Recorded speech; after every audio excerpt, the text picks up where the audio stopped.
how can we trust an AI that is created by a human? As we cannot trust another human, right? You want to model the behavior you want your child to have, right? That's kind of a parenting strategy, right?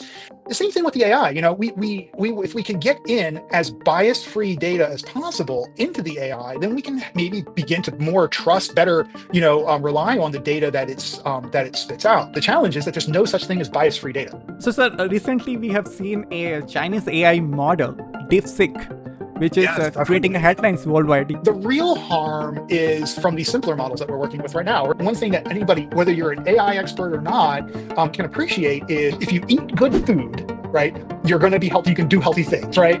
And in the same thing with AI, if you feed it good data, then you can become more confident, more trusting. Yeah. I'm not saying you should be completely 100% trusting, completely 100% confident, Yeah. but you can start to basically say, okay, well, at least I know this thing had a good diet.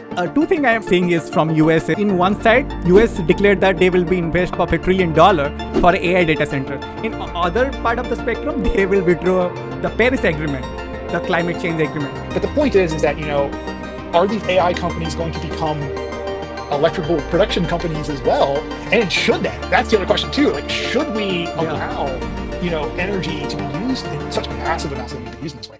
Welcome to the Billion Insight Podcast. I'm your host, Shree. We have an exciting episode for you. Today, our guest is Professor Christopher Kulp, a physicist and machine learning expert unraveling the secrets of complex system and nonlinear dynamics. Currently, he serves as a physics professor at Lycoming College in the US. That's not all. He is also a musician and science fiction author who explores how technology impacts humanity. If you are into AI, physics, or sci-fi, you are in for a treat. So without further ado, let's welcome Professor Christopher Kulp to the show.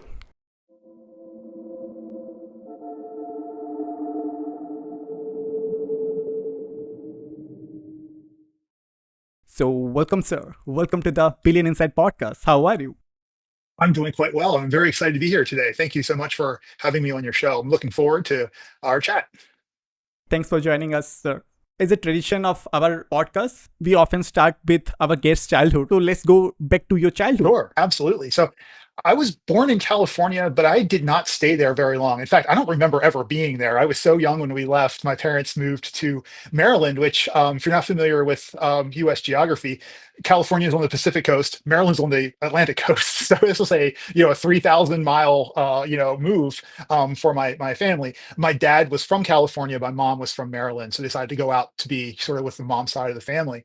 I grew up in a town called Town, Maryland. It was a small rural town at the time. It's still pretty rural today. It was there that I kind of fell in love with astronomy. When I was 3, people would ask me what I wanted to be when I grew up, and I said I wanted to be an astronomer, not an astronaut. Like back then, kids were like, "I want to be an astronaut or a firefighter or whatever," and I was like, "No, I want to be an astronomer, not an astronaut." Right? And I don't know why. I have no clue what had gotten me interested in that at all. When I was in middle school, in 6th grade, I had this fantastic middle school teacher, Mrs. Mary Hoy, who taught physical science to 6th graders. And at that time, I was reading Discover magazine and Scientific American, and really fell in love with the concept of physics and the questions that physics was trying to answer at the time.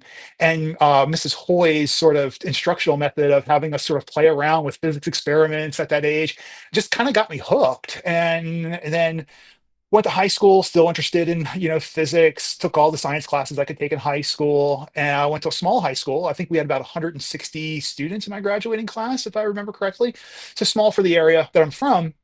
And then went to what was called Western Maryland College at the time. It's now called McDaniel College. It's a private liberal arts college in Central Maryland, and majored in physics and mathematics. And it was there I really fell in love with the field. In particular, I fell in love with nonlinear dynamics, and complex systems, which is my area of research. And I fell in love with it thanks to a professor at William and Mary named Dr. Eugene Tracy. Gene Tracy, he did a summer internship research project with me in 1997, way back then. And I fell in love with that field, graduated, with a degree in physics and mathematics. Spent a year teaching high school. Absolutely fell in love with teaching, but not falling in love with high school teaching. There's nothing against being a high school teacher. I've come from a family of teachers. My mom was a teacher. My mother-in-law was a teacher. My wife was a teacher for a while, but it wasn't sort of the teaching that I wanted to be doing. I wanted to go into college, like be a college professor. And so I went to William and Mary for a PhD in physics. I worked with Professor Tracy in nonlinear dynamics. And at that point, I guess I'm no longer a child. So I don't know if I've left the bounds of your question. Yeah. So from the middle school, you kind of developed your interest towards physics. Then you Yes. kind of continued that. Yeah. It's kind of a wild story because, a lot of my quote unquote training in physics in middle school and high school came from reading things like popularizations. So Discover Magazine, Scientific Yeah. American, good magazines, good sources of science. But I also read books like Stephen Hawking's A Brief History of Time. That was out at the time. I graduated high school in '94, so that was a big book at the time. And I was reading these popularizations, and while you get really good descriptions of the science in these popularizations, oftentimes what you don't realize is the amount of math that's actually in the sciences. Right. And so I remember sitting in my first year physics course in college thinking, wow, this is quite a bit different than what I expected in doing physics. And certainly by the time I reached my sophomore year in mathematics, we took a class called linear algebra, something you take after you take calculus. And I was sitting in the classroom and there was not a single number, I don't think, written on the board. And I'm in this classroom with this brilliant mathematician as the instructor. And I'm thinking to myself, wow, I'm in a math class and there's not a single number on the board. What have I gotten myself into? And so it was like like it defied my expectations. It turned out that I enjoyed it, obviously, right? But at any one of those points in my life where sort of the game had changed, I could have seen myself saying, "Well, I'm out now because this was not meeting my expectations." And I talk to my students about that a lot as well. There's changes in your education that these subjects change a little bit. Like what you expect them to be isn't always what they are going into them. And sometimes it's okay to say, well, this isn't what I wanted to do, or I'm going to find something else. Or sometimes you're like, this is awesome. I want to keep doing it. So yeah, early on, I had this concept of physics and what it was. Then I learned what it really was when I was in college, and stuck it out anyway. That's very interesting, sir. So before we dive into physics and AI, I would like to ask you about how was the America for you during your graduation time? You mentioned that you graduated in '94. So how was Yes. the America for you on that point of time? I was not well traveled at that time. I went to college where, and well, obviously, I went to high school in my community. Went to college pretty much in my community as well. So I don't know if I can answer sort of all of America at that time because I really hadn't experienced it. Um, I really didn't get a sense of that until later in life, unfortunately. But I would say in the '90s, I was not worried about getting a job when I graduated from college. I never thought about getting a job when I graduated from high school because I knew I was going to college. In fact, I was the first person in my family to go to college after high school. My mom went to college while she was running a daycare center out of our house, raising my brother and I, and she did that off of the GI Bill. She was in the Air Force previously, so she was a very non-traditional college student. Took her a very long time to get through because, I mean, how many classes can you take at one time when you're raising children, running a daycare center? You have mouths to feed, right? My dad drove a concrete mixer for most of his life and also, did not go to college. So I knew I was going to college. My parents were constantly telling me, "You're going to college," right? My dad was always telling me, "You're not doing what I do, right? I don't want you outside working. I want you, I want you going to college." And so at high school, I was never really thinking about finding a job after high school. Out of college, I really had no difficulty at the time getting the job as a high school teacher. Even though I wasn't a certified teacher yet, I had just majored in physics and mathematics. I hadn't gone through the education training, but the market was such that they were looking for physics people. They were going to take me. That market has kind of changed a little bit now insofar as of how they're hiring teachers. And yeah, so I think it was maybe it was easier then than it is now. Probably was. But Yeah. again, because I was sort of on that track, staying in school kind of track, it really wasn't something I thought of until after graduate school. I didn't think really hard about, the climate for finding a job until then. So at that point of time, it was becoming harder to become a professor. and because of the number of jobs available. Hmm. And so I kind of had that sense of, all right, I'm going to do this. I'm going to go into graduate school. I'm going to become a professor. That was my goal, but I needed to have a backup plan because that wasn't a guarantee. Yeah. Probably, a few decades prior, it was basically a guarantee. You were going to find something, a few decades prior. But since then and now, yeah, landing a tenure track teaching position at a college or university is a much more challenging role just because of the job, because the number of jobs are just so few. Yeah, I can totally see. On that point of time, the internet was started becoming a thing, and Yes. the world is heading toward the digitalization.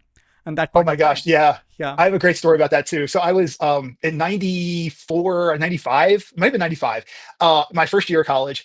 Now I come from like this, small town. My parents didn't have a whole lot of money. There was no internet in my house. Okay. yeah, And it's also like 94, 95. So a lot of people didn't have internet in their house. Anyway, I go into one of the labs at McDaniel College, and my professor, who since I've co-authored two textbooks with, but at the time he was my professor, he goes, "Come here, Chris, I want to show you something." And he sits me down in front of this computer and he turns on Netscape, right? It's like this ancient browser. And he navigating goes, browser, yeah. "This, yeah." He's like, "This is the internet." I was like, what is this? Like, and you can click on his website. And of course, at that time, it was mostly like national labs, colleges and universities with sites. There was no Amazon, anything like that. But as I was in college, then Amazon popped up, and some of these other, this thing grew. And but by the time I was a senior in college and I was working in the computer lab as my job in college, I was surfing the web, right? So I'd gone from like this less than 4 year span of never having like been on the internet before to this is just part of what I do now every day. It's kind of now looking back on it, it was kind of a wild transformation.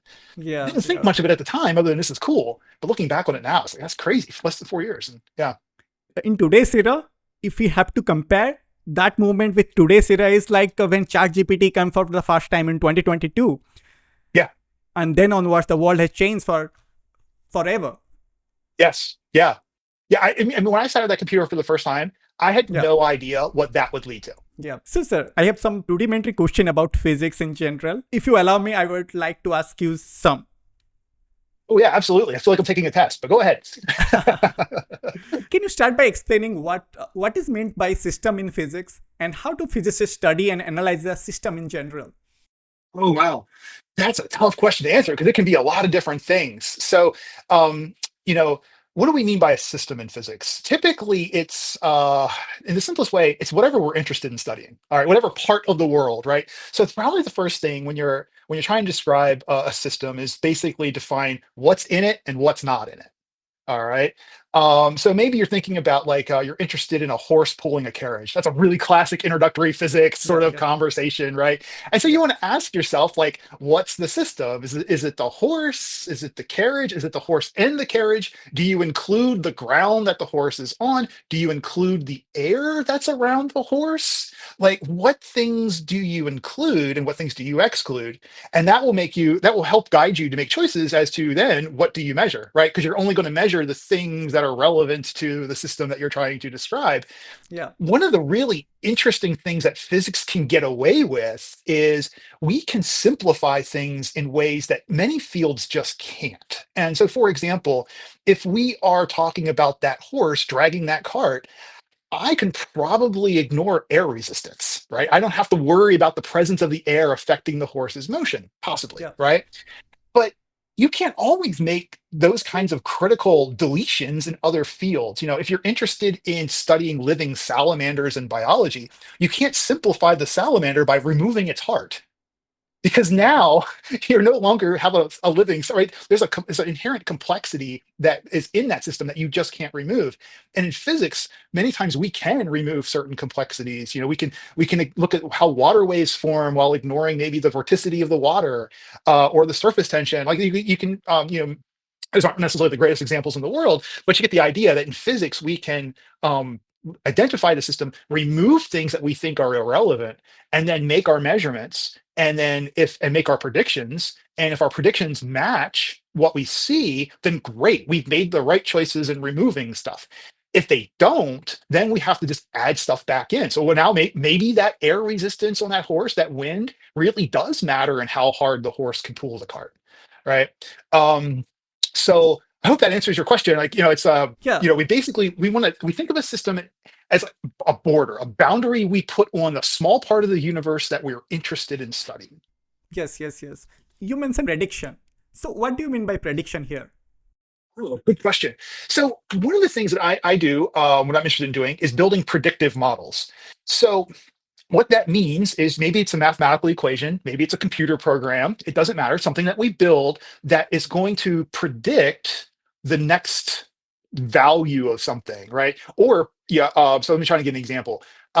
Maybe, for example, let's talk about stock prices. Not traditionally Okay. physics, but I'm not a traditional physicist. So, we could build a model about the Apple stock, right? And we can Yeah. say, we'll include this effect, that effect, whatever. And now that I know today's price of Apple, can I use my mathematical formula or my computer program to predict tomorrow's value? So this would be a predictive model. It can predict the next thing, whatever comes up next. Um, or for the horse and the cart, can the model that I build of the horse and the cart predict the force with which the horse can pull the cart, or how fast the horse can pull the cart? Yeah. So in the horse example, we kind of certain that how much energy it will be generated or whatever the force will be there. But in terms of the stock price, the share price, there is so many variable dependent on Yeah. that. So yeah, so how the prediction work in that particular aspects? So I'm not a financial, I do work in complex Yeah, systems, and yeah, yeah, sometimes like you just don't have equations for these things because they're really, really, just very complicated. yeah. We just may not know them, or maybe those equations themselves, maybe we do know them, but they're so complicated, they're hard to work with. So, Yes, yes. what do we do in those situations? Um, well, sometimes we say, let's assume some randomness, right? And maybe what we do is we have some random models, but maybe the random numbers they spit out, the averages of those random numbers match the average stock price of Apple, for example, if we want to go back to that. And maybe Yeah, there's like a variance or a standard deviation to that stock price. Maybe we build that, we constrain that into our model as well. And then we can yeah. say, all right, let's just run this computer program 100 times and see what we get each time. And then maybe we can talk about statistics like an aggregate. Oh, on average, that model predicts that we have a stock price of $200 tomorrow. Right. And now what's the confidence of that? Well, the confidence of that would be out of those 100 models that you ran, how many times did we get 200 as our answer? And Hmm. so, if we said, oh, well, I got 210 times, then I'm 10% confident that would be the right answer. Probably not a great confidence, but it kind of gives you the idea of how we can, we call these model ensembles. We can run a lot of different models at one time, and see what all these results give. Weather forecasters do this as well. They have multiple weather models that they run, and they say, well, in certain number of these models, we got rain today, and others we didn't. So this is how we'll, assign Hmm. chances for rain or chance for weather events or these kinds of things. Hmm. So more and less, it is like we are recognize the pattern. Based Yeah. on that pattern, we are predicting that, right?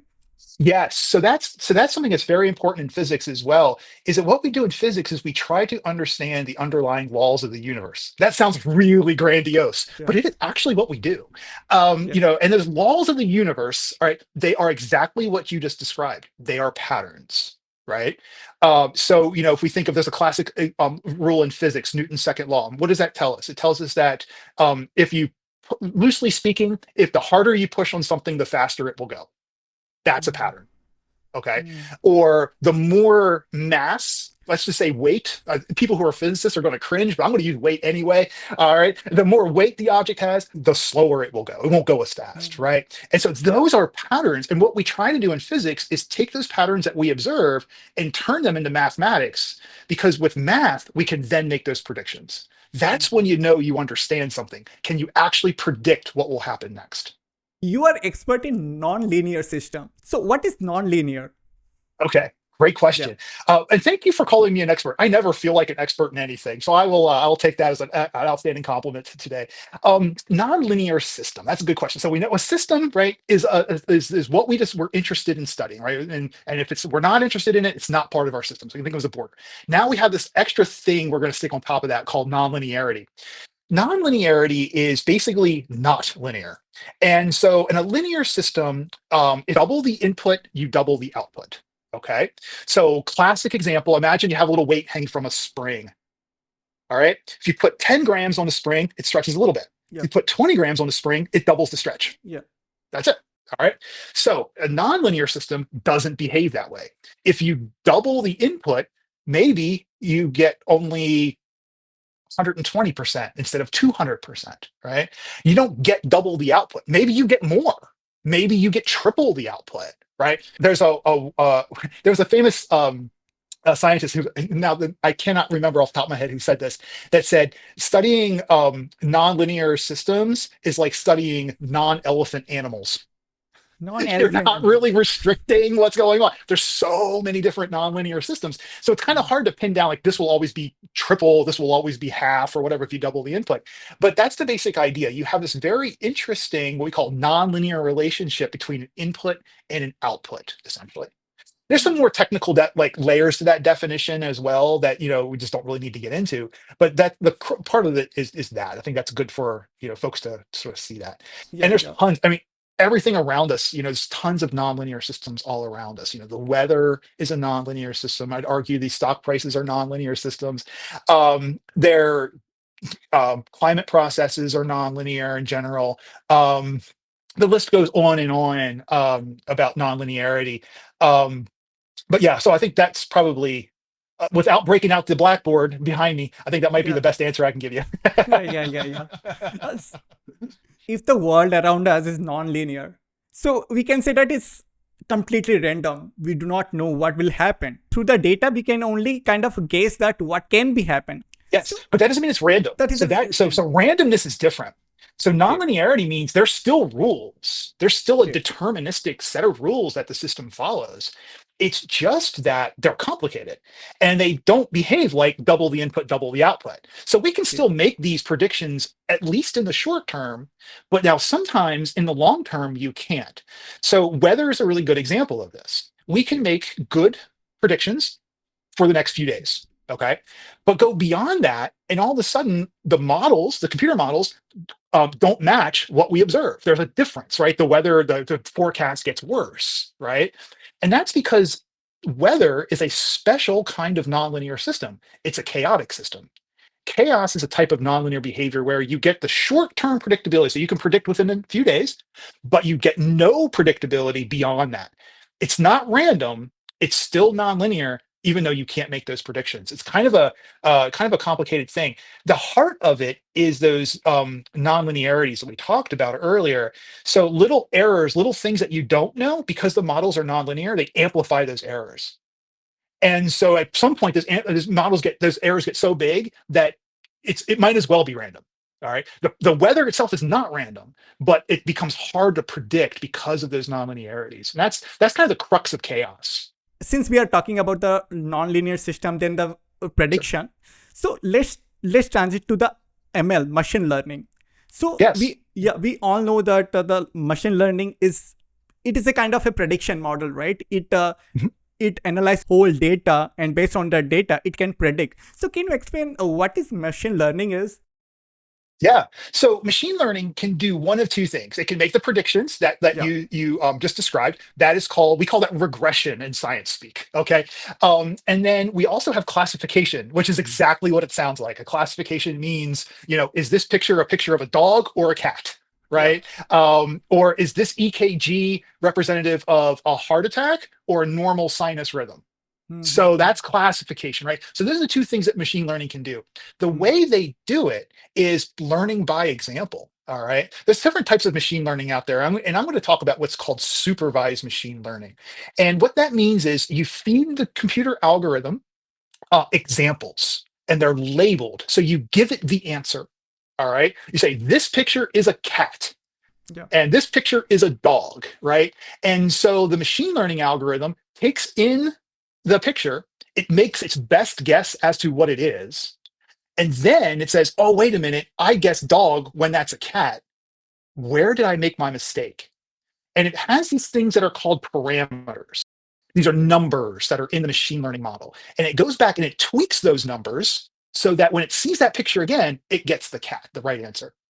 So Mm-hmm. machine learning is a way of solving a problem by looking for patterns in data without explicitly programming the computer to solve the problem itself. So I'm not saying, I'm not saying I'm writing a cat detector. It's learning to identify the cats in the picture. It's learning to identify the dogs in the picture. So we're solving a problem without explicitly instructing the computer to solve that problem. That's different than more traditional programming where, line by line, you tell the computer, do this, then do this, then do this, then do this. Ta-da, you've got the answer, right? Yeah. That's not exactly what's going on with machine learning. You're having it learn patterns from data. And like I said, you can do that two different ways. You get your regression, where you're predicting values, or classification, where you are characterizing or classifying data. Every time I tell my students this explanation and I say it's classifying the data, I think of my first grade teacher, Mrs. Johnson, who used to just, tell us, don't define the word with itself. But sometimes, Mrs. Johnson, you just have to. You gave an example of machine learning. We often hear another term is deep learning. What is deep Yes. learning? Okay, so a lot of the work I do in my lab is with simple machine learning models that are basically, they're not complicated because they're simple. All right, they don't have a lot of those parameters to learn. So these are algorithms like they have fancy names: support vector machine, random forest. These are these things that are kind of easy to train, relatively speaking, but not a whole lot of parameters. Deep learning means you have a lot of parameters. Okay. Um, which means you need to have a lot of data to train the deep learning model. The classic example of deep learning people like to talk about are neural networks. And this gets to be a little bit complicated, but the idea of a neural network is that you have in the simplest model, you have three layers. You have an input layer, a hidden layer, and an output. So the input is what you give the data. Then the neural net mixes up that input with in the hidden layer, just kind of mixes it up, adds it together, multiplies numbers, does its math magic, and then the output layer is the answer. All right. Now in deep learning, you have multiple hidden layers. So you bring in the input, then you have a layer, everything gets mixed up. Okay. So now you have a mix up, kind of a mix and mash of your input. You're going to send that mix and mash up to another layer, which now mixes and mashes the mixes and mashes. Hmm. All right. And you can do that multiple times till you get to the output and then you get the answer. The challenge is oftentimes you have no idea how these things work. So you're like, oh, well, why did the neural network mix and mash the input this way, the first layer, and then mix and mash the stuff in the second layer that way? Sometimes it's really hard to know. And these are considered to be black box models. So deep learning, it involves multiple layers of learning, if you will, to solve a problem. And it's really appropriate for some of the most complicated problems out there.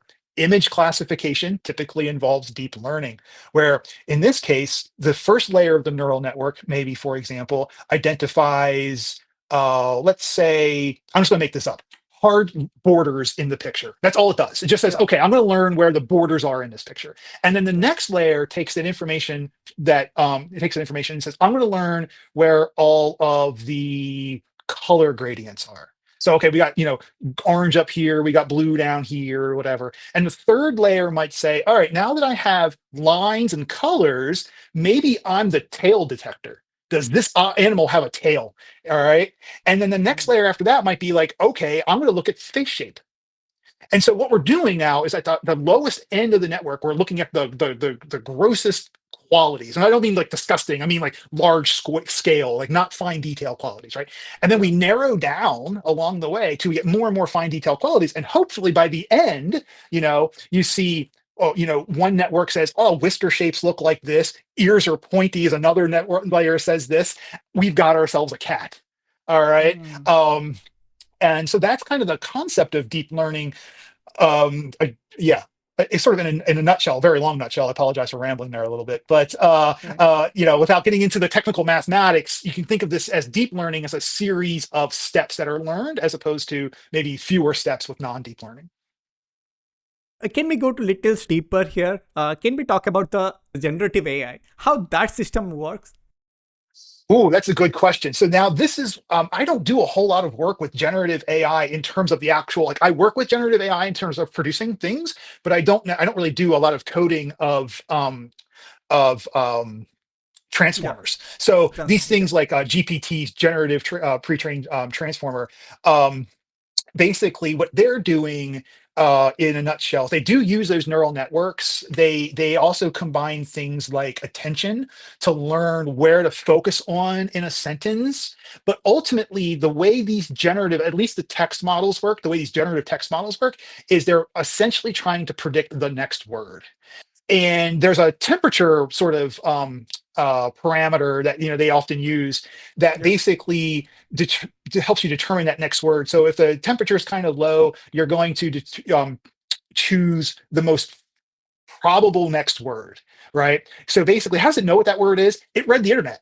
Okay, it's Yeah. going across the entire internet, looking at all these posts, right? Yeah. Everything that we post, and so you can basically say, okay, when the word if appears, 70% of the time, now this is a terrible approximation, but let's just go with it. 70% of the time, the word the appears next. So I'm going to Yeah. be 70% likely to choose the word the if I see the word if. Now I have the word the that I've produced. What's the most likely word to see after the? And if you Mm. have that temperature set really low and you're hitting just those most probable words, you're going to get very rigid, very computery sounding text, right? But if you take that temperature and bump it up, what happens is you start to predict, you choose at random some of those least probable words. And then what the outcome of that is you get more human sounding, like you don't get the rigid sounding, you get the more creative almost sounding word choices there. Unfortunately, I really know nothing about sort of art and music generative AI other than I love messing around with it. You are currently teaching physics in your college. You are a professor in that Mhm. domain. So, sir, what is the machine learning thing you are working on at this Oh, okay. moment? So there's a couple of things. So I'm in a liberal arts college, which means my number Yeah. one job here is to teach my students and prepare my students Yeah. for their future. Yeah. And so I have like a two-prong approach when it comes to that. One of the things I'm quote unquote working on when it comes to machine learning is I have developed a course in applied machine learning for physics students. Hmm. And because machine learning has become a core tool for scientists. Yeah. And I want to make sure that my students are educated in that use of that tool before going out into the workforce. So in whatever it is they want to do. So one of the Yeah. things that I do in machine learning is think about how do I communicate some of these concepts to physics students who are not computer science students, right? Then the other work that I'm working on right now, so the research, that's one half of the stuff that I'm doing. The other half of the thing that I do research wise is we've got a project going, got a couple projects going right now. One of them is seeing if we can use machine learning to predict those chaotic data sets that I mentioned to you. Yeah.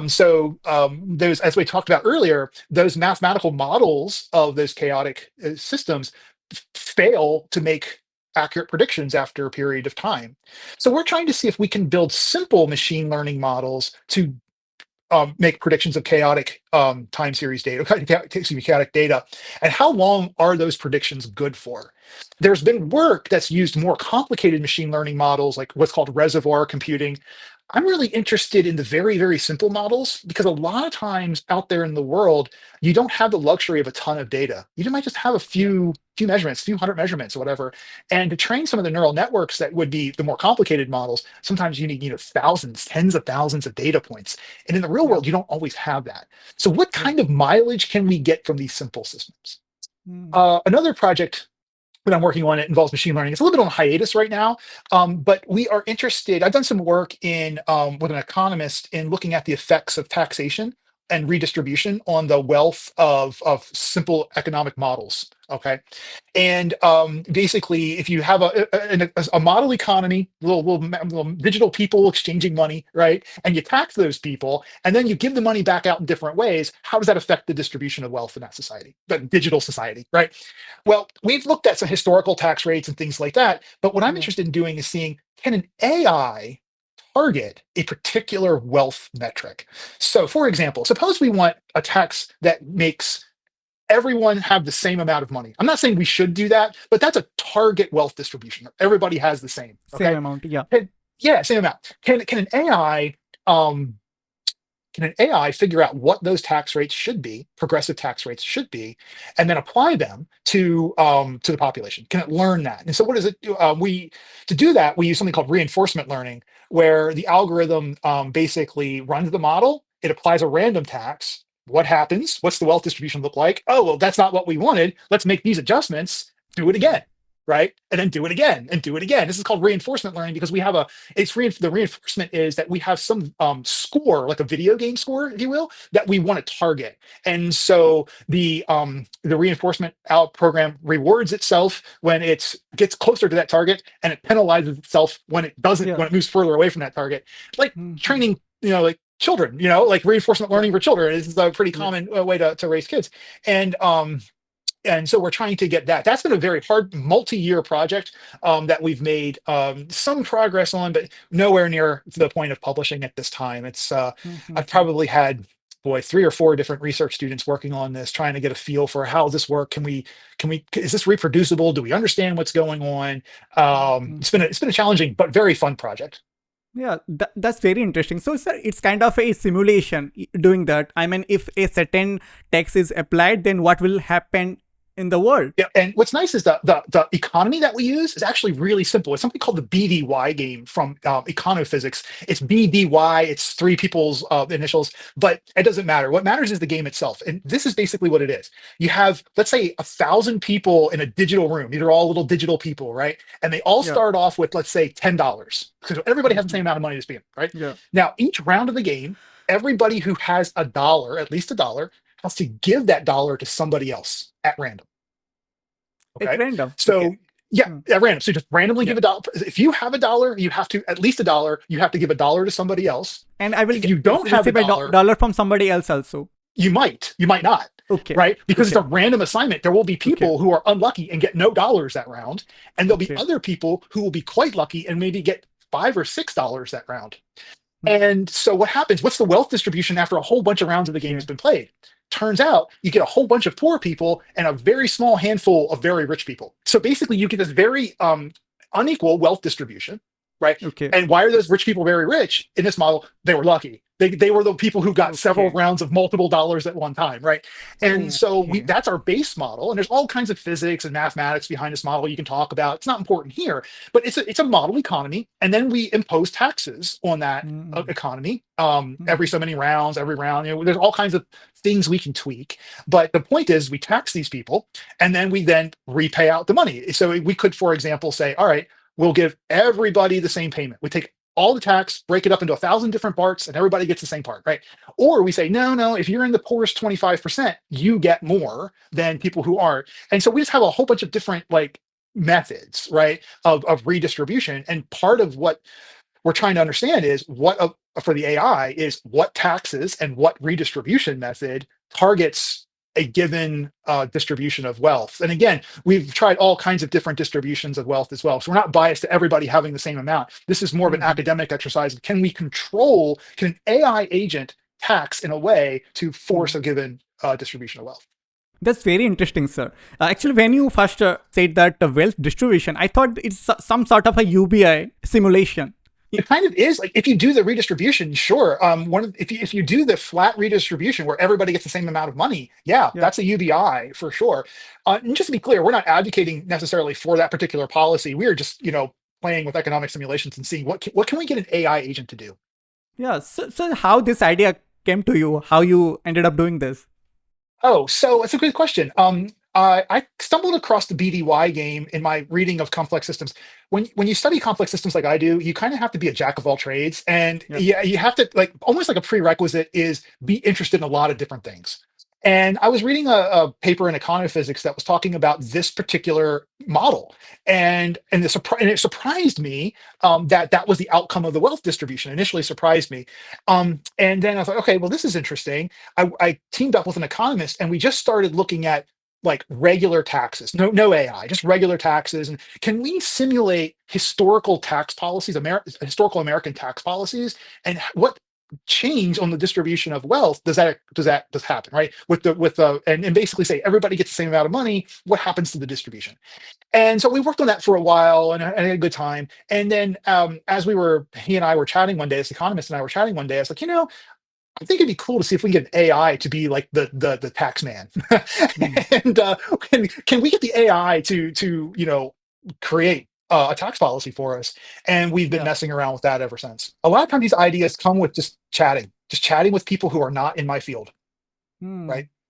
Trying to get different perspectives Yeah. because diversity of thought is key to growth and problem solving and approaching sort of models and modeling the world around us. Diversity of thought is just so important because it opens your mind up to options that I would have never thought of by myself. Right. Yep, yep, yep, I yep. always collaborate. I have one single author research paper, and it's probably the only one I'll ever have. So, sir, you earlier you mentioned that it is a kind of difficult to gather the data because we do not have the high quality data. So, in the recent past, we have seen that many company to train their AI model, they kind of rely on synthetic data. So, Yes. yeah, so when I dig about the what is actually synthetic data, so then I actually find out that the synthetic data is nothing but the real data, but masked as a some other data. So Yeah. in this way, they kind of hiding the true data to to avoid the copyright issue and all. So what's your thought on this development? Yeah. So it's tricky. Synthetic data does concern me. I consider so these AI models, they all have biases in them based on the Yeah, data that we feed them. All right. So absolutely. what happens then if we're going to use these models to produce the data that we're then going to train the models on? We kind of run into this circular argument, right, where the biases are just going to get more and more intense. Now, are there ways around that? Yeah, there are. The people who practice this, say there's ways of avoiding that. I'm not an expert in synthetic data generation, so I don't really Yeah, want to go down that rabbit hole. But there are yeah, some ways that you can do this, and I think have some success. There's a standard practice in image classification where it's the most expensive part of image classification probably is labeling the data with people because people's time is expensive and slow, right? And when you yeah, need tens of thousands of images, hundreds of thousands of images to train your model, that means you have to have someone go through those images and say, that's a cat, that's a dog, that's a horse, right? And yeah. that's expensive. So what you can do in image classification and image regression that I've done is that you can take these images themselves and then you can skew them. So maybe you skew them a little bit, you slant them, or you add a little bit of noise so that you change the colors a little bit, or you rotate them, or you flip them, right? And then you say, well, that's still a horse, that's still a cat. Okay. So deliberately edit that in a way so that end up. Yeah. Okay. Yeah, Yeah. please And so continue. now Yeah, you have synthetic data. You've yeah, modified your images that you have, and you can get a little bit more mileage out of your classification algorithm accuracy by doing that. And I've done that before on projects I've worked on with combustion. And basically, can we determine what the air fuel ratio of a flame is by looking at a picture of the flame? And we can produce all kinds of flames in my laboratory that we want all day long, but not everybody can do that, right? Not everybody has that luxury. So if you have a particular flame that you're trying to classify, mm, how much mileage can you get out of 1,000 pictures? Not true. much. But if you start to do things like flipping them and adding the Yeah, noise that I yeah. talked about, discolorations and things like that, now you start having a synthetic data set that you can begin to train on, and you can get Good hopefully more output. accurate results from your Yeah, model. accurate. Yeah, hopefully. Mm, Yeah. But what concerns me about synthetic data, where we're just using data generated by AI to further train AI, and if that's all that's being done, then what you're going to do is you're going to end up just perpetuating model biases, and that's not a good thing. That can be very dangerous. But again, I'm not an expert in this field. I'm sure that there are people who are absolutely thinking about this and like, how do we noise up the data, if you will? Like, how do we screw up the data a little bit so that we're yeah. not necessarily, the picture that it reminds me of is the snake eating its own tail, just going around and around and around, that kind of picture. Yep, yep, yep. That's a very interesting way, I would say, that limited number of data, you can make a high quality LLM out of it. Air Yeah, quality. I won't claim high, but I'll say high. yeah, yeah, yeah. It's a smart way of doing this. Yes. Yeah, Yeah. I mean, it can be. It's done right. Yes. Yes. yeah. So since we are talking about the AI, so what do you think of the ethical angle of the AI? So do you think can we ever control the AI? Can human ever control the AI? Yeah. I mean, so when I think about AI, in my novels, I often have like an AI that's like like it's like the Terminator kind of thing, but not Yeah, necessarily like a killer robot, right? That that's not even worth talking about right now. Okay, so we're so far from that's not what we want. The real harm is from these simpler models that we're working with right now, or even these more deep learning models, where we bias that I talked about earlier can pop out of these models. We can control the AI by controlling what data we feed it. Okay, it's only a reflection of what we teach it, right? Just like people, right? What we teach people is part of. Well, I'm not saying we should control people, but like when you raise a child, you're thinking you want to model the behavior you want your child to have, right? That's kind of a parenting strategy, right? The same thing with the AI. We if we can get in as bias-free data as possible into the AI, then we can maybe begin to more trust, better, rely on the data that it spits out. The problem, the challenge is that there's no such thing as bias-free data. Every time that you choose to measure something and not something else, you are introducing a bias. And Yeah. that doesn't have to be as nefarious as it sounds, although it often is. Let's say, for example, you want to build an AI model that predicts the house price of a house. Okay, let's see. We want to do that. What do you want to put in this model? Maybe the square footage of the house or square meters, depending on what part of the world you live in. Maybe the number of bedrooms, number of bathrooms, the size of the property, maybe the school district, whatever it is that you're interested in putting in. But you might not put the color of the shutters in. Now, do the color of the shutters determine the price of a house? I don't know. But if you don't put that in, then your model is not going to address that issue, right? It's going to be agnostic to the color of the shutters. Um, Other biases can come into play. For example, let's just imagine there's an algorithm that determines who gets a loan. Okay, and let's say you have people from two cities, cities A and cities B. Okay, and you only get five people from city B, and all of them defaulted on the loan. Now, when the algorithm says, "Oh, I see you're from city B," reject. Doesn't matter what your credit score is, your income is, whatever other metrics are, right? It could just say, oh no, everyone from that, there's a correlation, there's a pattern. We talked about identifying patterns, right? There's a pattern in the data it latched onto. And now you have people potentially unfairly getting rejected from a loan because of where they live, not because of their ability to actually repay the loan, because the algorithm was biased due to the training data you provided. That's a very Yeah. So interesting with point. Yeah. controlling AI, we want to first and foremost, I think, ask ourselves, what are the data we're giving it? And Yeah. can we have an intellectual, like an intelligent conversation of what are the limits that we want to put on the data that we're providing? Or at least have an intelligent conversation of what does the data actually say? Like, are our own prejudice and human biases in this data? Chances are they are. And Yeah. then whatever we build AI wise is going to have those same biases. So AI is biased, it's because we are. Absolutely, absolutely. So this is kind of remind me one thing that recently I have heard a podcast of Yuval Noah Harari. He actually mentioned that aspect which you just said that it is very difficult to create unbiased data. Right. On that podcast, Noah Harari mentioned that we have to solve one the important thing is that the trust thing. We are struggling to trust each other, right? How can we trust an AI that is created by a human as we cannot trust another human, right? Yeah. Right. Well, that's a very good question. I don't think I have an answer for it. I think I know why people like to trust AI is because AI will give you a answer and it will be very confident about that answer. And so people love to hear answers, right? And they want to be told like this is the correct answer, and no qualifications, no buts or ifs, right? Like this is it, this is the right. And so that is something I think businesses and organizations and people in general have latched on to AI because you get an answer, and as far as it's you believe you put your own human sort of belief that this is really confident. What Yeah, we don't know very well is how do uncertainties propagate through a lot of these AI models. So, yeah, yeah, when you measure the square footage of that house, right, you don't have the exact square footage. There's a little bit of error in that measurement. There always is, right? You can't avoid it. There's a little bit of error. How does that error then get passed along in these really complicated deep learning models? Don't know. hmm, And so, and also the AI, if it hasn't seen something in its training set, chances are it's going to give you a random answer. yeah, It's going to present that random answer as confidently as an answer which it had a lot of training on. yes, So, in order to quote unquote trust, we should never trust the AI, right? We should always, as a scientist, right? We should always be asking questions. And that's what it goes back to the training. What were the qualities of the training data that we taught this AI on? How did we teach this AI?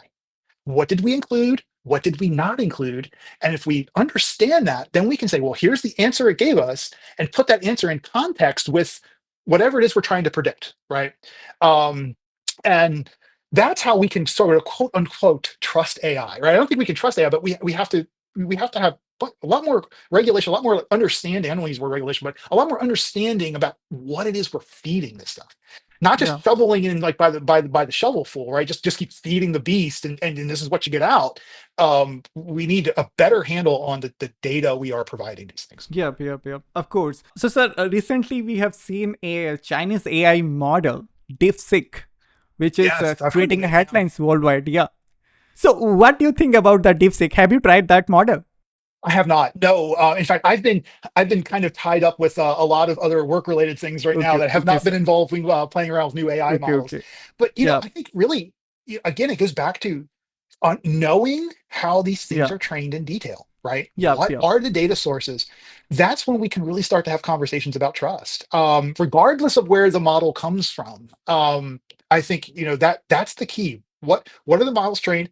And what's the algorithm too? So what is the actual technical aspects? Let the engineers sort of work that out. But I think one thing that anybody, whether you're an AI expert or not, can appreciate is yeah, if you eat good food, right, you're going to be healthy. You can do healthy things, right? And in the same thing with AI, if you feed it good data, then you can become more confident, more trusting. yeah, yeah, I'm yeah, not saying you should be completely 100% trusting, completely 100% confident, yeah. but you can start to basically say, okay, well, at least I know this thing had a good diet, right? And it's one less variable you have to worry about when understanding whatever these machine learning Yeah, yeah, algorithms put out for you. yeah, yeah. In computer science, we call it often as garbage in, garbage out. Yes, yes, absolutely. Garbage in, Yeah, garbage out. Absolutely. yeah. So actually, what I am telling you is that an interesting perspective that is on debate in nowadays in the AI world is that the Chinese model, the DeepSeek, they created that model which is as powerful as the one of the flagship model of ChatGPT, which is their thinking model O1. Mhm. But the interesting thing is here is that they made that model with the data or with the GPU just only a couple of $1 million. Whereas the ChatGPT, Claude, and Gemini models, they've been training for millions of, perhaps billions of money. So that is a fundamental question is arising here is that do we really need that much of money to train those models? Do we need that much of energy to train that model? Recently, we have seen that in US, there is a President Trump said that they will be invest $500 billion for an AI data center. A new American company that will invest $500 billion at least in AI infrastructure in the United States. Gate. So put that name down in your books because I think you're going to hear a lot about it. Yeah. So, do we need that much of money into this?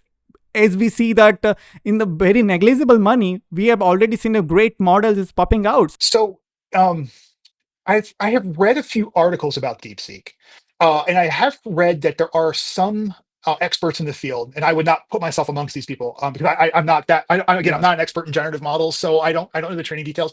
There are some folks who wonder if it's true that they didn't use those chips because the person who had created the company had bought a bunch of the very high end NVIDIA chips. So let's let's assume that that they're telling the truth taking and they it, didn't use those high end chips, right? Yeah, yeah, yeah. Basically saying that they, I don't know the hiding. truth, right? But Yeah, I'm hearing that's what I'd read that yep, some yep, people yep. are a bit skeptical Even about Elon what Musk chips also were used. kind of saying the similar thing. The Chinese labs, they have more H100s than people think. And these are the highest powered NVIDIA chips that they were not supposed to have. Yes. My understanding is that DeepSeek has about 50,000 H100s, which they can't talk about, obviously, because it is against the export controls that the United States has put in place. And I think it is true that, I think they have more chips than other people expect, but also on a go-forward basis, they are going to be limited by the chip controls and the export controls that we have in place. Let's take it at face value and say Yeah, that that some of these methods that they're using is apparently they're doing like a reinforcement learning with them, where the model is able to check its own work and then fix itself and then try again, yeah, and that the model is able to compartmentalize. So you only certain parts of the model for very specific tasks. That yeah. these smaller parts are less energy intensive. Then maybe there is a way to do this cheaper. But here's the thing. Part of the thing we have to be talking about here is, yeah, there's the money thing, but let's talk about the power use. There are estimates where training, like the AI industry, could be taking up. I heard a number that by 2030 it could use as much electricity as California, Florida, and New Jersey combined. Right? That's a lot of electricity. Is it responsible for us to do this kind of damage to our planet, burning the fuel that's required to make this electricity, building this infrastructure, all to have these tools. Like, how do we know we're going to get our money's worth out of this tool, right? Is it contributing to society to an equal amount that we are harming the planet insofar as, again, burning the electricity, burning the fuel, all of these questions? And I think, that is a question that really needs to be further brought into the spotlight. People are starting to talk about that now, but what is the ethical, not just the ethical, like the bias of the outputs, but the ethics of training these things and consuming massive quantities of electricity for this purpose? What are we getting out of it, and who's getting it, right? Yeah. Who's getting the benefits out of it as well? I heard a story that some point a few years ago, apparently, Dominion Power, which is an electricity company in Virginia, had wanted to build, or not, sorry, Microsoft wanted to build a data center near DC, and Dominion Power in Virginia basically said, we can't do it because we can't provide you the electricity. It just isn't there. Like, we'd have to build new electrical plants. Yeah. And so that's why now Microsoft's thinking about buying, and maybe they have bought, I'm not sure what the status of that is, but 3 Mile Island, which is a nuclear power plant in Pennsylvania, and had an incident in the 70s is that's it's famous for. But the point is that, are these AI companies going to become electrical production companies as well in order Yeah. to sort of fuel? And should they? That's the other question too. Like, should we Yeah. allow energy to be used in such massive amounts of energy to be used in this way? I don't have any answers here. This is like a societal level conversation Yeah. that needs Yeah. to be Yeah. had, right? This question we have to ask ourselves, that do we need invest that much of power to this thing? Will it benefit to us or not? And maybe This it will. grand Maybe it scale. will have the benefit. Yeah, maybe it will have the benefit. But before we, it's like, when my wife and I are thinking about buying a car. We're not right now, but I don't just go out and buy a car, right? I talk to Yeah. her. It's like, okay, let's talk about our finances. Let's talk about what, and then we're going to accrue this car payment every month. And am I going to get the benefit out of this car, or Yep. is my Yep. current Yep. car Yep. going to get Yep. me, there? And, I mean, it's not exactly a one-to-one analogy, but it's the same kind of idea. This budget Yep. isn't Yep. just Yep. money, Totally but it's get it. environmental Yeah. Yeah. resources. Yeah. We have to think about the climate change. Yes. Yeah. Absolutely. Absolutely. Yes, sir. We have to think about it. Yeah, well, yeah. Yeah. I mean, I'd say a couple decades ago, we had to think about it. Now we've got to do something about it, right? Yeah. Because we're seeing the effects. I mean, we're seeing loss of coastlines. We're seeing fires, like the LA fires that were just in the news for Yeah. that. I mean, all of these things. More, changes of hurricane seasons, tree lines moving up mountains. I mean, Yeah. we're Yeah. like all of this stuff. Yeah. So I think we've kind of gone past the think about and sort of into the what are we going to do? Like, what Yeah. kind of Yeah. world are we going to hand, not just to our Yeah. children, but our children's Yeah. children's children, right? So, sir, two things I am actually seeing is from US. In one side, US declared that they will be invest up $1 trillion for AI data center. In other part of the spectrum, they will withdraw the Paris Agreement, the climate change agreement. Yeah, I will claim that I don't understand anything of it. Yeah, So, sir, what inspired you to write your first book, Selection? So I've always enjoyed writing fiction. Back when I was in college, I had sort of my teenage years of writing bad poetry that everybody does. Those will never be published. No one will ever see them. I don't even think my wife has seen them. But I enjoyed writing them, right? And I enjoyed writing stories. But I had to kind of put it away because I had to focus on physics, graduate school. Then I got my first tenure track position, and I had to write research papers to get tenure.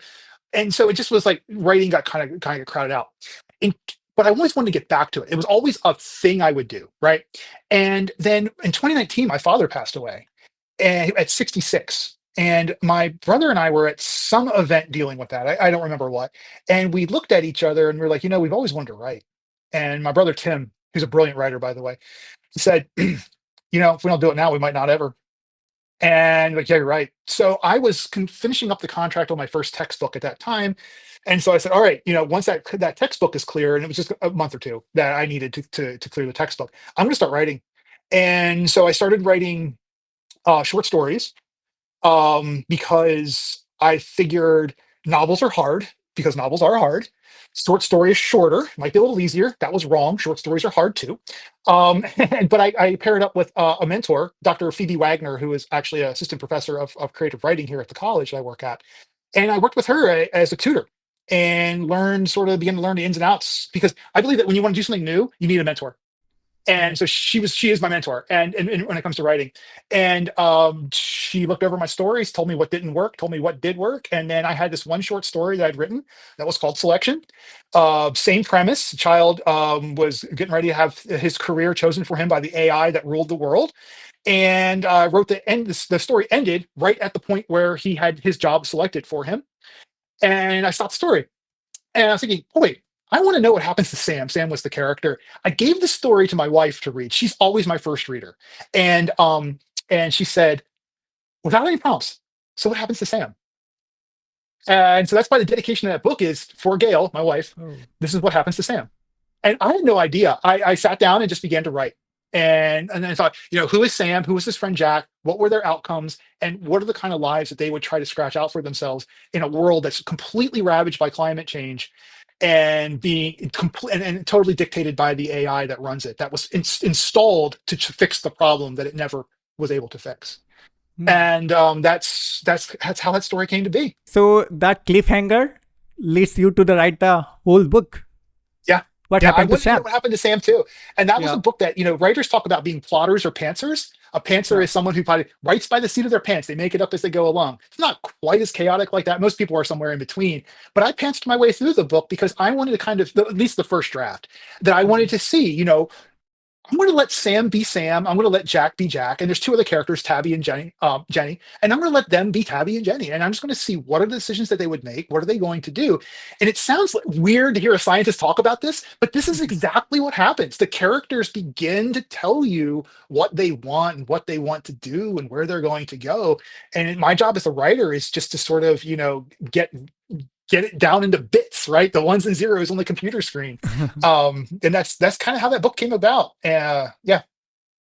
That's very interesting, sir. So you are going to release another book called Lost Origin. Is it a sequel to Yes. first book or is it completely It is standalone? completely different property, completely different. So Selection is the Tyranny of Fate series. I am working on a sequel to that book. But Lost Origins is the first book of what I'm calling the Majestic Chronicles. And this is a story. It also involves AI as well, but in a very different way. It centers upon a character by the name of Madison Amana. She, as far as her android partner knows, she runs medicine, transports medicine, and does really nice things back in her spaceship called the Amethyst. What her partner doesn't know is that she's actually a smuggler. Think Han Solo.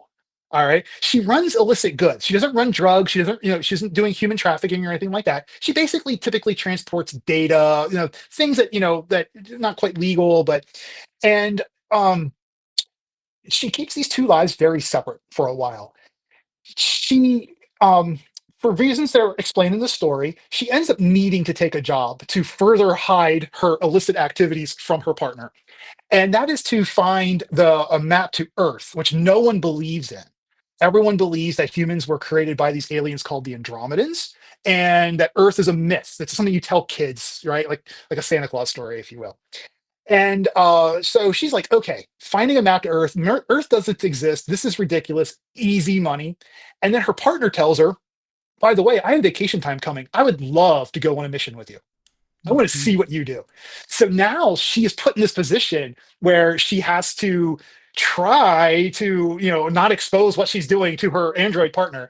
And along the way, she, like any character, she grows and she goes in and she finds out there's more to this Earth story. I don't want to give away the plot because, I want people to read the book and hopefully enjoy the book. But what's interesting about, how does AI appear in that book? It turns out in the galaxy, for reasons that no one really understands, but it's explained later, networked AI is not allowed because it has this tendency to grow and take over things. Unnetworked AI, standalone systems are okay. And the androids, by most people, are not considered to be AI. They're considered to be people just like organic humans. They're not thought of as artificial beings, right? Now, of course, there are groups of people that are called androphobes that are humans that don't like androids, and there are androids who don't like humans, and they're called anthrophobes. right? So there is some of that tension going on. But Maddie is of sort of the group of people that where she doesn't really see a lot of that prejudice. Like her friends typically think along the, she has an Android partner, right? And so yeah, and then she she goes on an adventure with her partner, and she learns that her partner isn't exactly who they say they are either. And so it's a story of a lot of like intrigue, it's exploration. Anybody who enjoys a good space adventure, a space opera, I think will, and with like an Indiana Jones twist, will, I think will enjoy the book. It's a lot less heavy than Selection. Selection talks about climate change and intergenerational wealth and meritocracy and AI. And so that it's an enjoyable book. Don't get me wrong, but it definitely holds heavier like themes than Lost Origins. It's an adventure story with some of those themes, but it's an adventure story. Yeah. Yeah, AI space dystopian story. Yes. Well, I would say I'm sorry, Lost Origins is not a space dystopian. I would call that space opera. Selection, Okay. straight up climate AI dystopian story. Absolutely. Yeah. That's very interesting, sir. Another book of yours is a mathematical method using Python. You wrote that Yes. book. Can you tell us about that? Yeah, I co-authored that book with a former professor of mine, Dr. Vasilis Pagonis, who's now retired. So it's a textbook for a class that we call Math Methods in the physics curriculum. That is a class that basically tries to teach the student all of the math you would need for a physics major.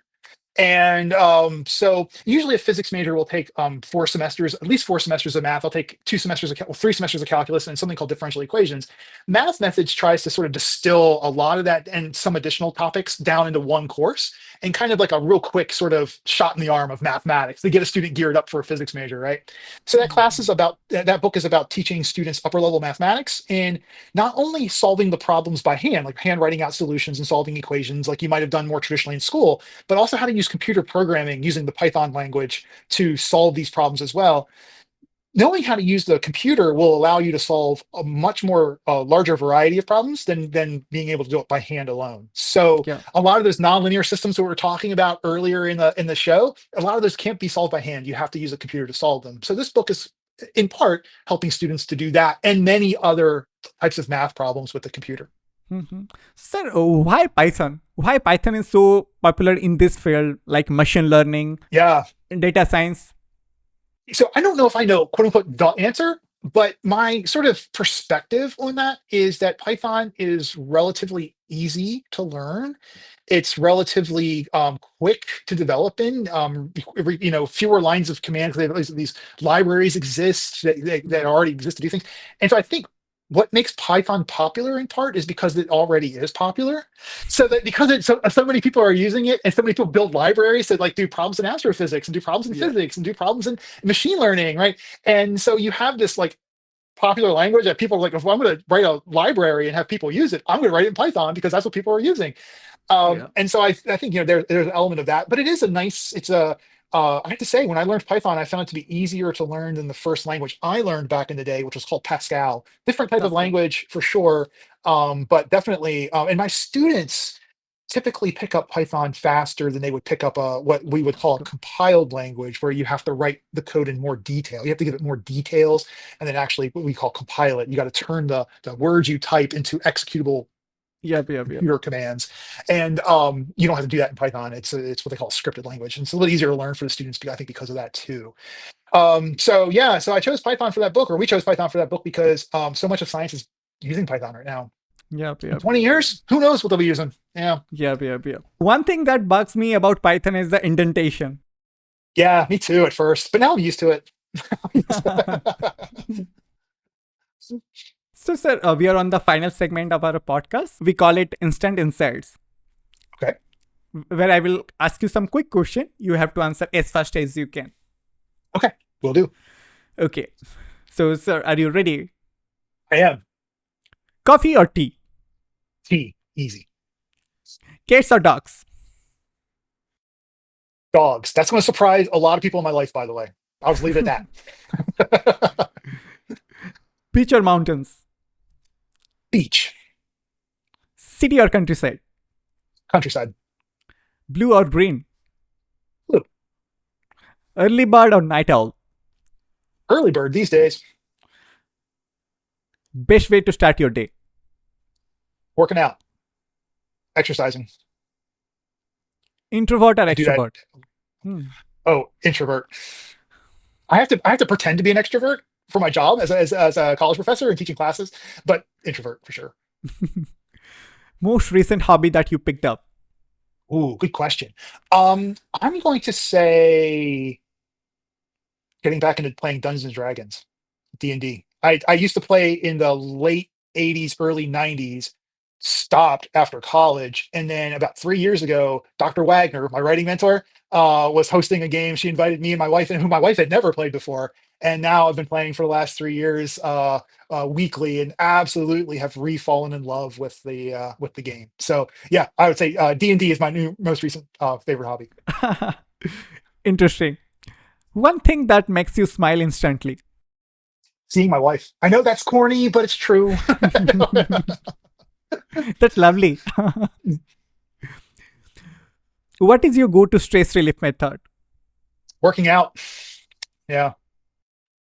Best way to spend your weekend? Writing, and then spending time with my wife. So Hmm. usually, that's how I spend my weekends. Whatever we end up doing together, as long as we're together, it's fine. So writing and time with her.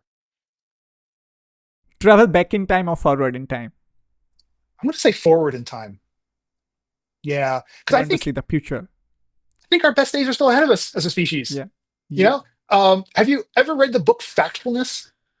Mm-hmm. It's kind of about like how we really are, like this is like the time to be alive. I mean, we have brought lots of people out of extreme poverty. There's very few people, relatively speaking, compared to the past, in extreme Yeah. poverty. We're producing food. We have medicines. Like I just had a dental surgery, and they have Novocaine. Right? You don't have to feel that. I don't have to swig a fifth of vodka, then have the dentist pull my teeth anymore. Right? You get a shot. You have anesthesia for surgery. Right? These are things I'm not saying the world's perfect right now. It's not, right? Far from it. But I would say, I don't want to go back to that. Right? I want to go forward with the optimism that really we have our best days are ahead of us. Even if right now it may not feel like that. Who wrote that book? Oh, factual. I don't know, but I can message you later. I don't remember Okay. off the top. I'm terrible with remembering authors. And I read it back in like 2018. Isn't that weird? I remember the year I read it, but not who wrote it. It's happened to everybody, sir. Yeah. If you could have any dinner guest, dead or alive, who would it be? Oh, that's a really good question. Um, I want to go with alive, and I'm going to say Barack Obama. And my reasoning is that, and this is not a political reasoning, but seeing him in interviews, watching him give speeches, I think he would be interesting to like sit down, crack open a bottle of bourbon, and just chat. And I think that would just be an interesting thing to do. So I'll go with Barack Obama. Absolutely. Interesting. Best way to handle success? Well, celebrate with your friends and family and those who have helped you get there, because no one succeeds by themselves, right? And so take a moment, just a moment, to say, pat yourself on the back, but then say, you know what? Spouses, moms and dads, I wouldn't be where I am right now without my mom and dad. The sacrifices they made, wouldn't be here. I wouldn't be here talking to you, right?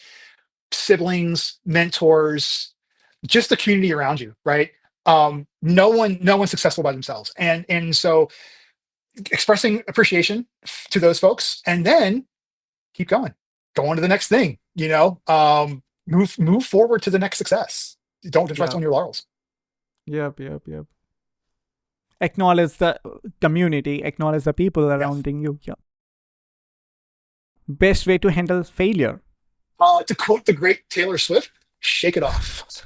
Actually, I don't really know that song that well, so I'm hoping that I'm not, using that wrong in the wrong context. But all seriousness aside, you're going to fail. In fact, if you're not failing, you're not doing it right. Because you're not pushing yourself. You have to fail. That's just natural. And when you do, fail fast and keep moving, right? And just learn from the experience. So don't be worried about failure. It just means that you're learning. You just can't. But avoid that doom cycle of, oh, I failed at this. Now I can't do that. Now I can't do that. Compounds, and it just works against you. Yep. That's a fantastic piece of advice, sir. Thank you. Yeah. Best gift you have ever received? Ooh. If we're going to talk material gift, that might be a guitar that my mom gave me for my 40th birthday. Um, got a lot of mileage out of that guitar. Immaterial gifts, which I think, of course, mean far more, is just the lessons I learned by watching my mom and dad grow up about sacrifice and hard work and putting the time in to make the changes that you can make. You can't make all the changes you want, but Yeah. I learned that from my parents is that what you have to sacrifice is what it takes to move forward sometimes, and you just have to do the work. It Yeah. doesn't guarantee success. As the Star Trek quote, you can do, I think it was Captain Picard, you can do everything right and still fail, and that's just life, right? Yeah. But the things that you can control, Yep. do Yep. the best you can. Yeah. Yep. Yep. Yep. Because it is non-linear. I mean, it is unpredictable. Yeah. Yeah, it's what it really is. Actually, life really is. You can run an ensemble of models all you want, but Yeah. you just have to put the work in and do your best to make the best decisions that you can at the time, and try not to go back with regret and say what if, what, because you're a different person when you look back at yourself. You're not the same person anymore, and so you Yeah. can't necessarily use the way you judge yourself today to judge yourself yesterday, because many times we're just doing the best we can with the knowledge that we have at the time. Yep. Yep. Just like physics. That's we're Yeah. just like physics. Yeah. So your favorite gift is the guitar which you got from your mother. So Yes, speaking I think about the so. guitar, what's your favorite guitar riff? Riff. Oh, that's a tough question. I love so many different music genres. I'm gonna say, as far as riffs go, I think it's hard to get a lot better than Metallica's Enter Sandman. I think that's just a great riff. In the metal genre, in the blues genre, I really like Eric Clapton's Crossroads, his version of Crossroads, that riff that he has. I really think that's pretty cool. So yeah, if you don't mind me giving you two, I listen to a lot of different genres of music, so I'll say those two. Also, Paranoid's riff by Black Sabbath. That one was one of the first ones I actually really wanted to learn on guitar. Hmm. One thing you like to learn. Ooh, just one thing. That I would like to learn. Oh, okay. I'm going to answer your question as if like I don't know it now, but would like to learn it in the future, as opposed to what do I enjoy learning right now. What I would love to learn how to do in the future is learn how to draw. I am not very good at taking an object that I see and reproducing it on paper or a computer screen. I don't know what it is. My brother has that talent for days, right? He can do this. Not is not a problem. In fact, he designed the cover of my book selection. Hmm. But drawing is something that I really struggle with to do well. So I would love to learn it. I think I'm gonna have to wait till I retire though, because I think this is going to require a very large block of time, one that I don't have right now with the writing and the college professor gig and everything else. So yeah. What is the one skill that you wish you would learn earlier in your career? Okay, that's a good question. I tell you what, it wouldn't be. It would be more math. Like not that I dislike math, but I feel like that progressed normally. It wouldn't be physics related. It wouldn't be like, oh, modeling complex systems or like or learning this particular language. I think what it would have been is a better understanding of what the job of college professor entails. Because even going into my first tenure track job, I didn't fully understand what it meant to be a college professor. I knew that you had to teach classes and you had to do research, and I really didn't know what else. I thought that was it. But we serve on committees and help with the governance of the institution. So I really wish I would have learned how colleges operate, both but not just financially, but just the internal mechanisms, how they operate earlier. I wish I had been better prepared for advising and mentoring students. I mean, the only way you get good at that, by the way, is just doing it. It's really hard to just but again, I wish I would have been better, like understanding that how important of a role. I give lip service, oh, this is important, but you don't really know how important that is until you start doing it, and you've got that student sitting across from you at the desk saying, this is what I want my future to look like, how do I get there? That is a weight on your shoulder, right? That you're Yeah. you're trying to help this student get to where they want to be in their life. And, that's a very serious and very important thing to do that I really didn't appreciate the gravity of until I was, until I got that first tenure track gig. So I would say, yeah, if there was one thing I wish I learned earlier was just how to be a professor. In graduate school, they teach you the physics, they teach you how to do the research, and I'm going to argue that they teach you how to do maybe 50% of the job of being a professor. If you're thinking about, going to graduate school to become a professor, right? There's so much of that stuff that you just don't see. And I'm not blaming my grad school professors at all. I think ultimately you just have to do it. Um, so yeah, it's a long-winded answer for your lightning round. I apologize. No, sir. Actually, the one thing I notice is that see, many people, they chose teaching as a profession because of the situation. Most of the time we have seen, but I can totally see that you love your job to the core. Yeah. So I got a PhD so I could teach college. Yeah. That's why. Yeah, I didn't get a PhD to become a researcher one day. I mean, I do that, right? Yeah. But I got a PhD because I wanted to teach at a liberal arts college because I had such Yep. wonderful experiences at my college. I wanted to give that to my students. Yep. And yeah, and so that's why I got the PhD. In fact, Yeah. my advisor, Dr. Tracy, we talked about earlier, for a while I was thinking about taking a postdoc and delaying getting the tenure track job at a liberal arts college. And I was telling him this, and he sat me down in his office, like, "What are you doing?" He's like, "This is not why you came here, right? You came here to be a college professor, like teaching at a liberal arts college."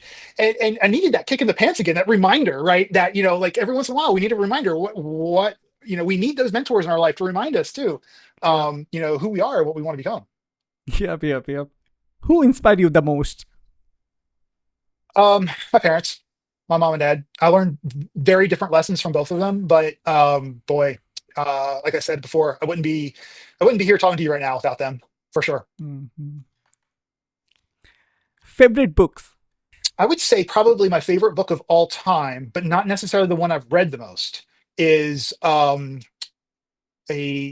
Brave New World by Brave New World by Aldous Huxley. If you read Selection, you'll see a lot of influence of that book in Selection. As I mentioned before, I came from a rural town. It was kind of very homogenous. All right, not very diverse at the time that I lived there. And when I read Brave New World in high school, and this was not a required reading, I just grabbed this off the library shelf because I thought the title was cool. Literally, that was why I pulled the book off the shelf. But I learned that I got this perspective of these different castes that are in the book, and then John the Savage. And it opened my mind up to like this caste structure that I started to draw parallels into the world that we live in. It's not exactly one to one, of course, but it was the book that really first got me thinking about certain social issues and the world around me in a larger way. So I would say Brave New World, definitely a favorite book. My favorite play is Hamlet. I really love Hamlet. Um, I don't know that Shakespeare. I have a favorite nonfiction book off the top of my head. But the ones I write, no, I'm just kidding. Just kidding. Just kidding. Lost But Horizon. yeah. Yeah. Yeah. Yeah. Favorite movie? All right. This is going to sound ridiculous. Okay. But bear with me. Die Hard. And I'll tell you Die Hard. why Die Hard is my favorite movie. Bruce My Willis. wife and I have tradition of Yeah. every Christmas Eve, she and I watch that together. So it is less so about the movie's contents, which I admit to enjoying, but more about sort of that tradition behind that movie. I look forward to that every year. We sit down, we watch that movie, and it started out as a joke, right? Oh, we're gonna watch Die Hard Christmas Eve. It's a Christmas movie, rah, rah, rah. And then it's become this thing that like every Christmas Eve we go out, we get sushi for dinner, we come home, after looking at some Christmas lights in the town, we watch Die Hard. And for that reason alone, it's my favorite movie. Because of the nostalgia associated with Absolutely. it. Yeah. Yep. Yeah, and I think that's true for most things that people say are quote unquote their favorite thing. It's Yeah. usually not the thing; it's the context around that thing Yeah. that people really like. And if you remove that context, then I think that thing changes very quickly. Yeah. Same thing goes with the music also. Yeah. Yes, absolutely. Definitely, really a time of life kind of. I once heard that if you're not listening to a genre of music by the time you're 35, you'll never listen to it. Yeah. Don't know if that's true or not. It's certainly not true of me. My Spotify list every year says I listen to like 1,200 different genres in a year. But without exaggeration, by the way. But yeah, I think exposing yourself to new things is so important. Yep, yep, yep, yep. And also appreciating the old things in your life and the value that they have matter to you. Yep. Absolutely. Most used app on your phone. I'm guessing Reddit. I'm not going to check the settings to see because I might actually be ashamed that it's actually Facebook, but I'm going to say Reddit. Best compliment you have ever received. Oh boy.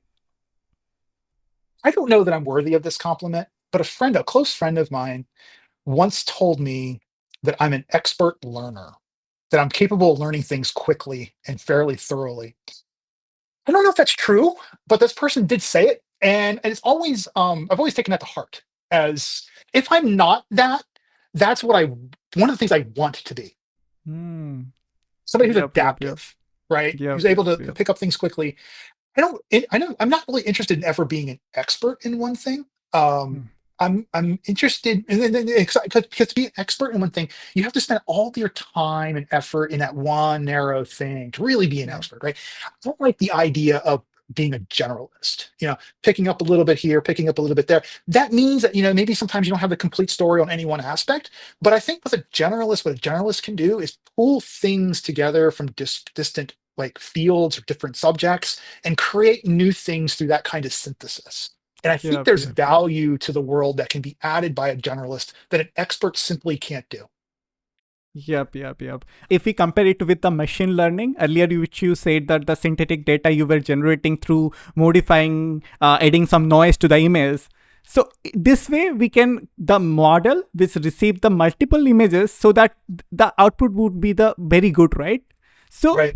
if you are the jack of all trade, then you are putting so many knowledge inside your head. So the result should be good if you are master in one field, one particular field. Oh yeah, I think so. I think so. Yeah. I think you run into the risk of that. I also think Yeah. you run into a risk of a more practical issue where if Yeah. you choose poorly in your expertise and that expertise becomes irrelevant, Yeah. then all of a sudden, you might have a difficulty moving on in the world, whether that's finding other employment or, I mean, whatever the aspect of the life that we're talking about, it doesn't have to be just job, right? As the world changes, because if there's one thing that's constant about the world is that it is changing.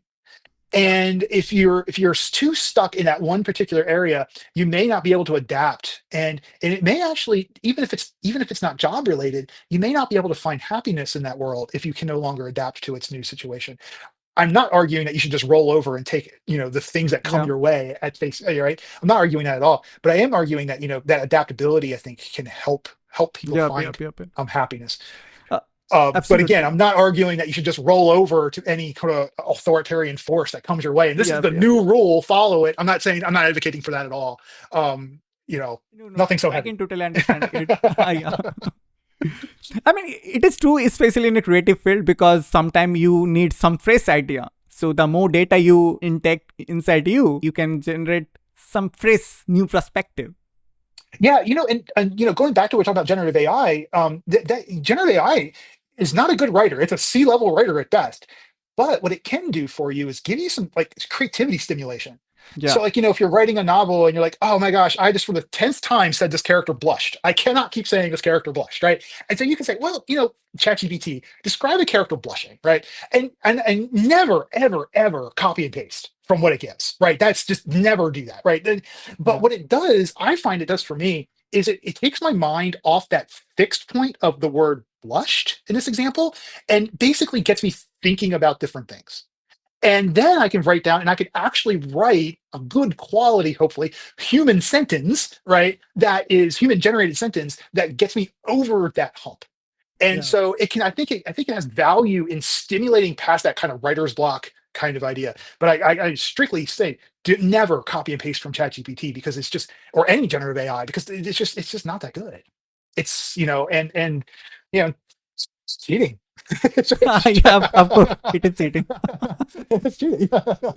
Yeah. If you weren't a physicist or an author, what would you be doing instead? I don't know, because this is what I want to do. Like I'm one of the lucky people on this planet who get to do what they love to do.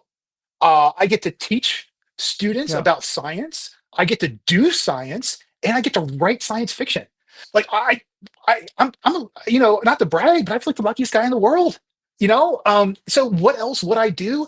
I've thought about this, like, because I'm 48. I know that's not ancient, but I have 15, 20, more than 20 years left in my working life probably, and and I've thought to myself, like, do I want to spend the rest of my life being a professor, right? Not in a bad way, but like just a self-reflection, right? Do I want to Yeah. keep going down this road, right? And I can't think of anything else I'd rather do. And so, yeah, I mean, are there things I could do? Sure. Sure. There's all kinds of things I could go do, Yeah. but being a professor and being a science fiction author, I can't imagine doing anything else. Yeah, I can totally see that the amount of patience you have towards your work. Speaking about the work, what is the most challenging aspect of your work? Oh, that's a good question. Hmm. Well, the thing I like doing least is grading papers. And it's not the most challenging. Sometimes it is. Sometimes, could you have to find sort of where the student make a mistake, and sometimes it can be really hard to find where the student made the Yeah. mistake based on the organization of their assignments. I think challenging, and I don't want to say this in a bad way because I don't mean it as a bad way, but one of the challenging things is that once you get to be a certain level of professor, you start to work on committees that are very high level, where you're working with different people from the college, different departments, administration, and so you want to be able to bring people together on the same page to basically, I have this vision and we want to move it forward, whatever it might be, or we have this Yeah. plan, we want to move this plan forward, and so working with people and helping people sort of come together to solve a problem, is a challenging aspect, I think, to the job, but very rewarding. I do enjoy it. I don't want to be an administrator. This is not what I would want to do full time. But I do find, like, getting groups of people from different parts of the college together to solve a problem to be challenging and very rewarding. And another thing grad school did not prepare me for. Again, nothing against graduate school at all, but like, it just amazes me every time I think about my job, like, all the things that I've kind of had to learn as I've gone along the way.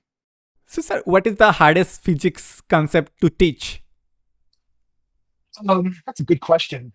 I would say probably I'm teaching introductory quantum mechanics right now, and I would say quantum mechanics, the whole field, is pretty challenging to teens versus what they've learned about in classical physics. And I don't want to get into the details there, but just kind of address your question. It's sort of this shift of Yeah. thinking from, here's the rules, you can predict this particular outcome with a high degree of certainty, versus now you really at best can predict probabilities things will happen, but not what will actually happen. That's kind of like one of the distinct differences between classical and quantum mechanics, and getting students to sort of understand that. And along the way, um, also realize that when they're doing physics, they're not just doing math. So they're moving symbols along the page to solve problems, but these equations represent things. And it's very easy for a student to fall into the mindset of, I got to get this answer, and therefore I got to do these equation manipulations, and lose the interpretation of what's actually being done, what's actually being modeled. That's a challenging thing to teach students, to remind students that's going on.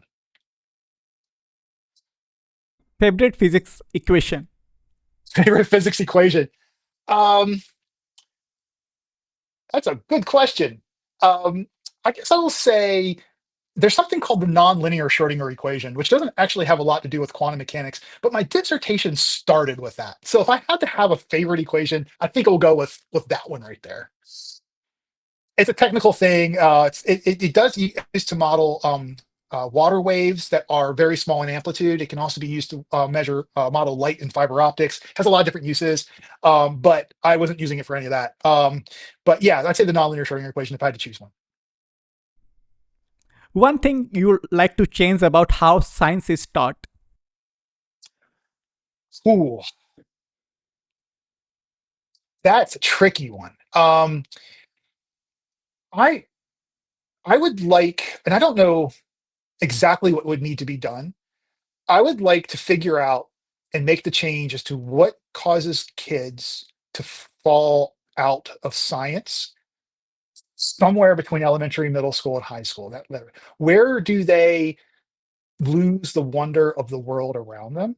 And what can we do to prevent that from happening? I'm not saying that everybody should grow up to be a scientist. In fact, I don't think that's a great idea at all. But what I would like everyone to be able to look at the universe, at the world around them with wonder and just say, you know what? This place is amazing. And you know what's even more amazing? It's comprehensible. We can actually, we actually know some of the patterns and understand some of the patterns that make the world around us go. And I don't know. So I'm not a K-12 teacher. So I really, I can't, I don't want to say, do this, do that. That's not my position. That's not my role. I don't want to impose upon them that way. But whatever needs to be done, I think, to keep that love of that wonder, that sense of wonder in a child, I think needs to be fixed. But I present no solutions. So fairly useless, I suppose. But yeah, that's I think my I answer. think make them watch the Stephen Hawking's Into the Universe or Uh, Carl Sagan's Cosmos. yeah, but see, I know those are great. Those are great episodes. In fact, I'm a partially product of Carl Sagan's Cosmos, right? I was a kid at that time. But here's the thing: I don't want that wonder to just be the stars and planets.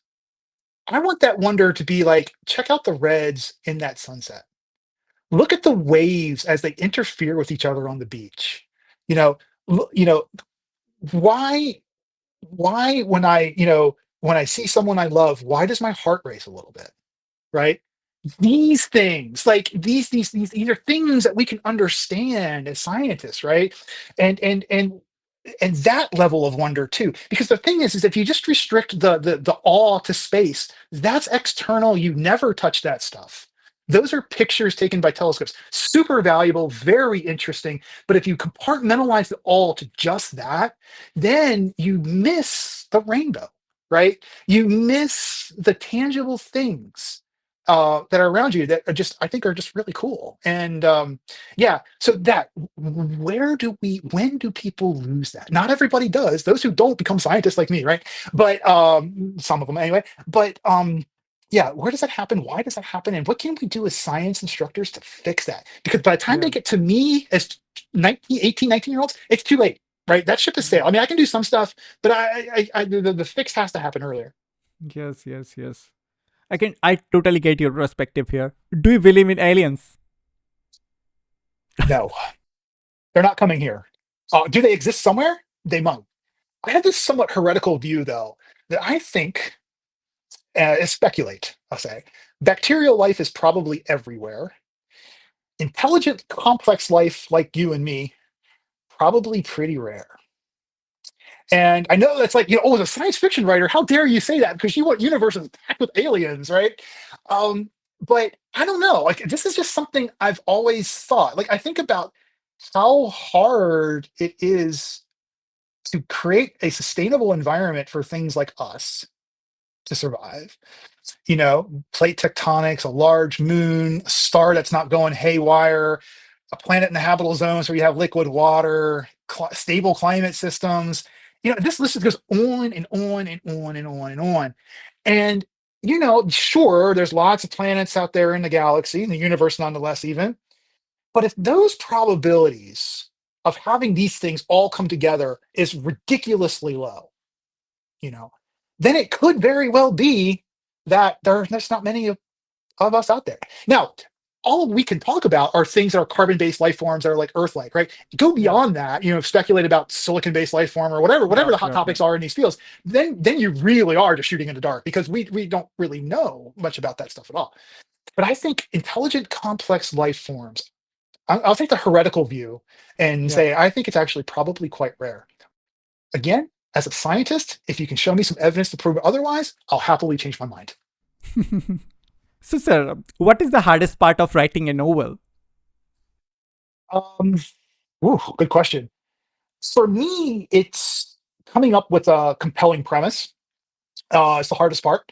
I find that the writing aspect is actually not hard for me. Once I get excited about an idea, I'm not the kind of writer that struggles to have to like sit down and, make myself write. I actually look forward to it. That excites me. I want to do that. But coming up with something that I think is a good premise is something that I think is the hardest part to do. And I think if you got that good premise and you can come up with those good characters, then you're off and running.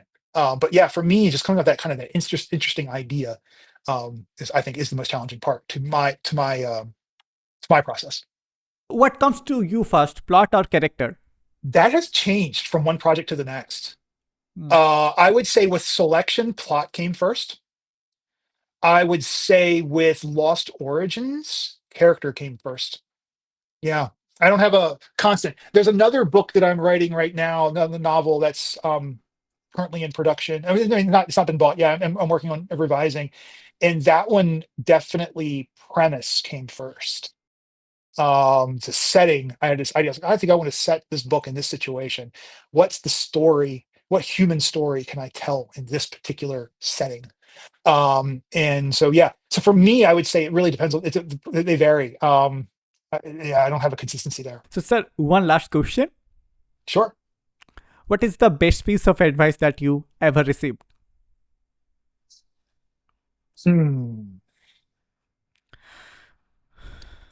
That's tough. I've received a lot of good advice in my life.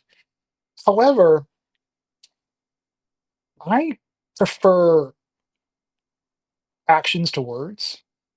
And so I'm going to, as a bad interviewee, I'm going to change the question. And I'm going to say that it wasn't advice, specific advice, but watching how my parents lived their life and how they got from poverty to a success story, um, that was advice to me.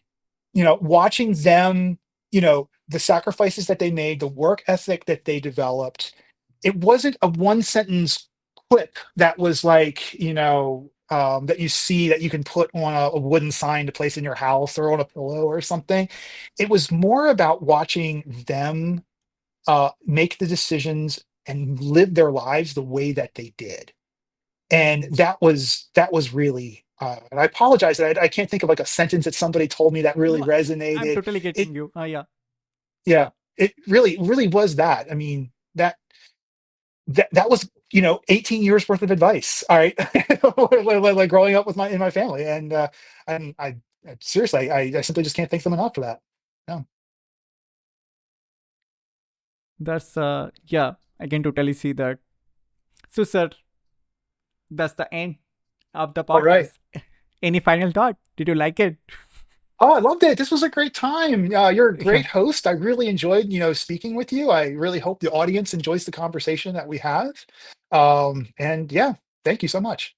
Hello, everyone. If you're on YouTube, please subscribe to Shree's podcast, The Billion Insights. If you're listening on Spotify or Apple Podcasts, please take a moment to rate 5 stars if you enjoyed the conversation. And if you didn't enjoy the conversation, still give them 5 stars. thank you, sir. Thank you so Hey, much for absolutely. sharing your insights. Incredible journey and all the insights into physics, AI, and the world of sci-fi. One thing I like to tell you that is your passion is truly contagious. Thank you. Thank you. I'm honored for you to say that. And we are looking forward to for your upcoming book, The Lost Origin. Yes. Coming out in April. Yep. And thank you for taking the time for be with us. Thank you again. And to our listener, if you want to learn more about Professor Kulp and his work, be sure to check out his book. You can find all the links in the description. Thank you for joining us today. We hope to see you next time on the Billion Insight podcast. Until next time, keep exploring, keep learning, and stay curious. This is Shree, your host, signing out. Peace.